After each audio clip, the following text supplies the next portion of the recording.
In 1983, three bearded blues musicians from Texas got devastating news: evolve or die. The band known as ZZ Top watched as MTV destroyed 70s rock bands, with catalog sales plummeting 50%, while other bands desperately cut their hair and changed their sound. ZZ Top made a bold decision. They would turn MTV's own weapon against them. Within 12 months, they transformed from struggling blues band to MTV superstars, turning a modest video budget into a $100 million empire. This is the story of how three unlikely heroes didn't just survive the MTV revolution, they hijacked it. While other bands chased trends, ZZ Top spent 12 years building something more valuable: authenticity. In 1971, they signed with London Records, releasing albums that slowly built a devoted following. But it was 1973's Tres Hombres that showed their true potential, selling 500,000 copies in its first year. Impressive for a blues band from Texas. The real story wasn't in record sales, it was on the road. Their worldwide Texas tour revolutionized regional rock promotion. From 1976 to 1977, they grossed $10 million across 97 shows, selling over 1.2 million tickets. Even more remarkable? They did it charging just $6 to $10 per ticket. When they hit New Orleans' Tulane Stadium, they pulled in $500,000 in a single night. Their manager, Bill Ham, had quietly built a merchandising empire that other bands completely overlooked. While competitors sold basic t-shirts, ZZ Top moved custom belt buckles, cowboy hats, and signature Texas merchandise. They weren't just selling music, they were selling an authentic Texas lifestyle that fans couldn't get anywhere else. By the end of the 1970s, ZZ Top had moved 10 million albums worldwide. The strategy was working so well that Warner Brothers Records signed them to what industry insiders called a significant and well-negotiated deal. They had built their empire the old-fashioned way: tour by tour, fan by fan, city by city. But as the 1980s began, storm clouds were gathering. The music industry was about to undergo a revolution that would destroy most 70s rock bands. What looked like ZZ Top's greatest triumph was about to become their biggest challenge. The MTV era was coming, and no one was ready for what would happen next. August 1st, 1981. When MTV launched, most rock bands saw it as just another promotional tool. But a confidential Warner Brothers memo from 1982 laid bare the devastation. Acts without video presence are showing 40 to 50% decline in catalog sales. Recommend immediate action on at-risk artists. Their latest album, El Loco, had barely achieved gold status at 500,000 copies. A stark warning of what awaited bands who didn't adapt. The music business wasn't changing. It was being completely dismantled. The threat to ZZ Top was existential. This was a band that had spent a decade building a loyal fan base through relentless touring and authentic blues rock. Now, suddenly, that approach wasn't just outdated. It was commercial suicide. Their contemporaries were vanishing from the airwaves, replaced by younger, more photogenic acts with slick videos and modern sounds. Record companies began pushing their veteran acts toward radical makeovers. The recipe was always the same: cut the hair, lose the beards, add synthesizers, wear fashionable clothes. Many bands complied, desperately trying to fit MTV's sleek, new wave aesthetic. The results were usually disastrous. Longtime fans felt betrayed, while younger audiences saw through the transparent attempts at relevance. For ZZ Top, the pressure was intense. Here were three blues musicians from Texas, two with chest-length beards, trying to survive in an era dominated by British new wave bands and glam metal acts. The industry's message was clear: adapt or disappear. As one former MTV executive noted, they were about as far from the MTV look as you could possibly get. The transformation of the music business was staggering. In just 18 months, MTV had become so powerful that it could make or break even established artists. Record companies were now spending hundreds of thousands of dollars on music videos, more than some bands' entire album budgets from just a few years earlier. The old playbook of touring, radio play, and word-of-mouth promotion was becoming obsolete.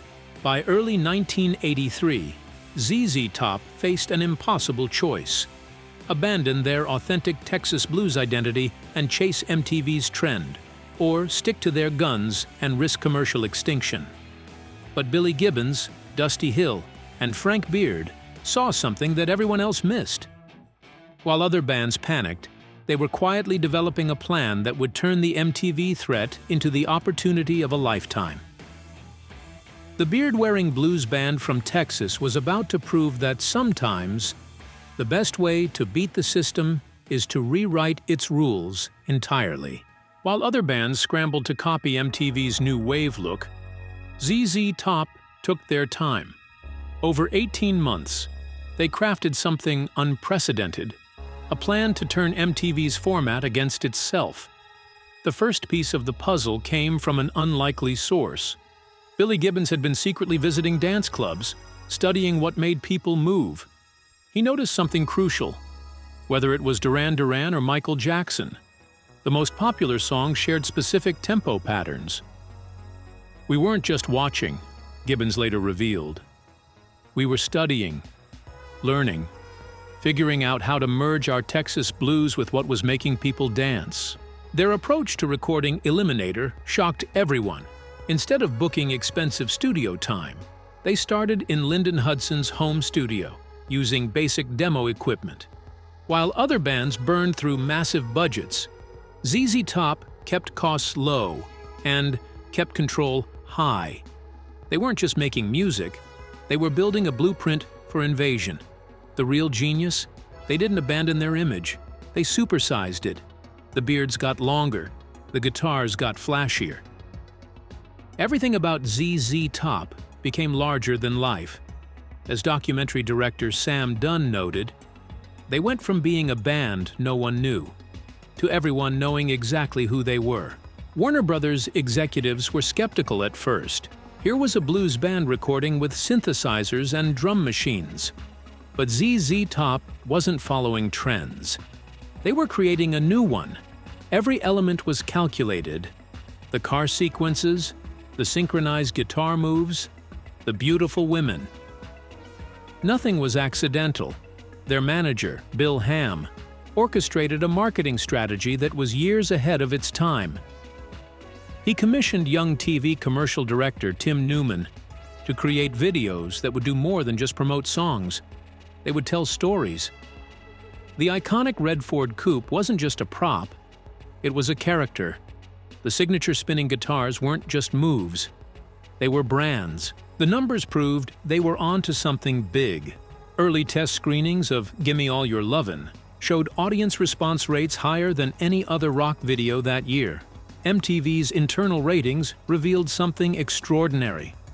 ZZ Top was connecting with viewers who normally changed the channel when rock bands came on. But the masterstroke was in the timing. While other bands rushed out videos, ZZ Top held back, waiting until they had perfected their formula. When Gimme All Your Lovin' finally hit MTV, it wasn't just another music video. It was a perfectly engineered missile aimed at the heart of pop culture. Sound engineer Terry Manning helped them achieve something unprecedented, a sound that worked equally well in dance clubs and biker bars. The band had found the sweet spot between their blues roots and modern pop production. As one critic noted, they were harnessing the stylish, synthesized grooves of new wave while keeping their Texas swagger intact. By the time Warner Brothers realized what was happening, it was too late to interfere. ZZ Top hadn't just adapted to MTV. They had turned it into their own personal marketing machine. The three unlikely stars from Texas were about to unleash something that would change music television forever and make them one of the richest bands in rock history. The first signs that ZZ Top's gamble was paying off came in March 1983. Eliminator hit record stores and exploded.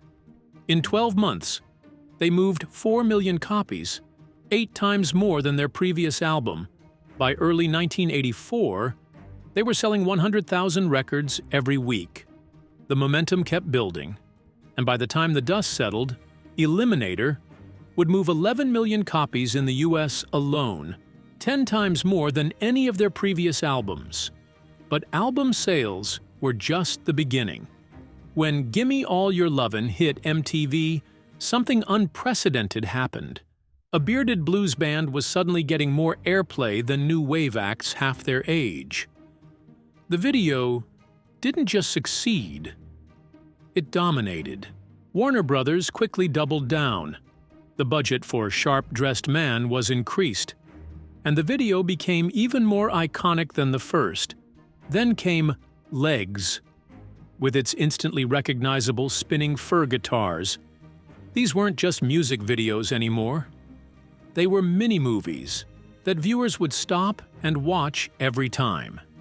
Live shows transformed overnight. The band that once played blues clubs was now selling out arenas. Ticket prices jumped from $10 to $20, and fans gladly paid it. The Eliminator tour crossed America and Europe, grossing an estimated $20 to $25 million. Merchandising exploded beyond anything they'd seen before. By 1985, 7 different major video distributors were battling for distribution rights to their music videos. Unprecedented for a rock band at that time. Not bad for a band that was supposedly too old for MTV. The transformation was complete. In just 2 years, ZZ Top had evolved from a blues band fighting for relevance into a global brand. Even today, their strategic brilliance keeps paying dividends. The Financial Times declared them bona fide pop stars. But unlike other bands who'd chased MTV fame, ZZ Top had done it without sacrificing their identity. They hadn't followed trends, they'd created them. As one industry expert noted, they weren't just selling music anymore, they were selling an entire lifestyle. The success peaked at the first ever MTV Video Music Awards in 1984. ZZ Top's Legs won Best Group Video, beating out younger acts that were supposed to represent MTV's core audience. The 3 bearded bluesmen from Texas had officially conquered music television. By the time Afterburner was released in 1985, ZZ Top was unstoppable. The album sold 5 million copies in the US alone, proving Eliminator wasn't a fluke. Between 1983 and 1985, their total revenue exceeded $100 million, more than they'd earned in the previous decade combined. The 3 blues players who'd been told to change or die had done neither. Instead, they'd changed the game itself. While other 70s bands faded into obscurity, ZZ Top had engineered the most unlikely second act in rock history. But their greatest victory wasn't just financial, it was proving that authenticity could survive in the age of MTV, if you were smart enough to present it the right way. While MTV exposure turned most bands into overnight sensations that quickly faded, ZZ Top was building something far more sustainable. By 1985, they weren't just a band anymore. They were a global brand. The proof? 7 different video distributors fought for rights to release their music videos into the booming home video market. Live shows transformed overnight. The band that once played blues clubs for $6 to $10 tickets was now commanding $20 or more in packed arenas. According to industry reports, their 1983 to 84 tour grossed an estimated $20 to $25 million. The 3 guys from Texas had cracked the MTV code, and the rewards were massive. Instead of just cashing in quickly, they built multiple revenue streams. Merchandising deals expanded far beyond standard rock band fare. The Eliminator car became more than a music video prop. It was a marketing goldmine that appeared on everything from t-shirts to belt buckles. The licensing deals were especially clever. While other bands simply sold their music for commercials, ZZ Top licensed their entire image. The beards, the cars, the attitude, it was all part of the package. Their brand became so valuable that by 1985, their total revenue streams exceeded $100 million. But what really set them apart was sustainability. Unlike other MTV stars who burned bright and faded fast, ZZ Top maintained their commercial power. Afterburner, released in 1985, moved another 5 million copies in America. They weren't just surviving in the MTV era, they were thriving. Their influence spread far beyond music. Car companies noticed how the Eliminator hot rod drove album sales. Fashion designers studied how they'd made long beards cool. Marketing executives analyzed how three unlikely stars had become global icons. The band that once couldn't get arrested outside Texas was now teaching Madison Avenue about branding. By the late 1980s, their business empire was generating more annual revenue than most new wave bands earned in their entire careers. While other acts desperately chased every new trend, ZZ Top had built something timeless. They didn't need to reinvent themselves every few years because they'd crafted an image that worked in any era. It was a level of success that even Warner Brothers hadn't anticipated. The three guys who'd been told to cut their beards and modernize had instead grown their beards longer and revolutionized the industry on their own terms. They hadn't just survived the MTV revolution, they'd turned it into their personal ATM. The numbers tell the final story. And what a story it is. Their transformation from regional blues heroes to MTV superstars took them from 10 million albums to more than 50 million records worldwide. That $100 million empire they built in the 1980s wasn't just a short-term victory. It was an investment in longevity. In 2021, BMG and KKR paid $50 million to acquire their catalog.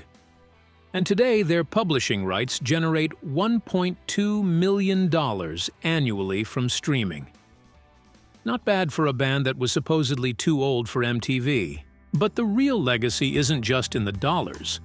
While other bands compromised everything to chase MTV fame, ZZ Top proved you could adapt without selling out. Those iconic beards they were told to cut, they grew them longer. That Texas blues sound they were supposed to abandon, they enhanced it. The authenticity they'd spent years building, they amplified it.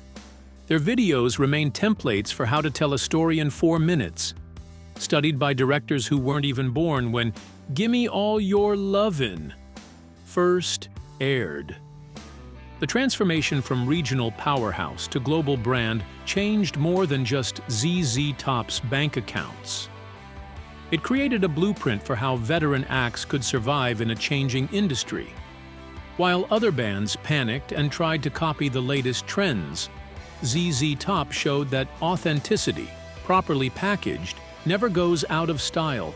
That bus ticket that record executives wanted to hand them in 1983. It turned out to be their invitation to reinvent the music industry instead.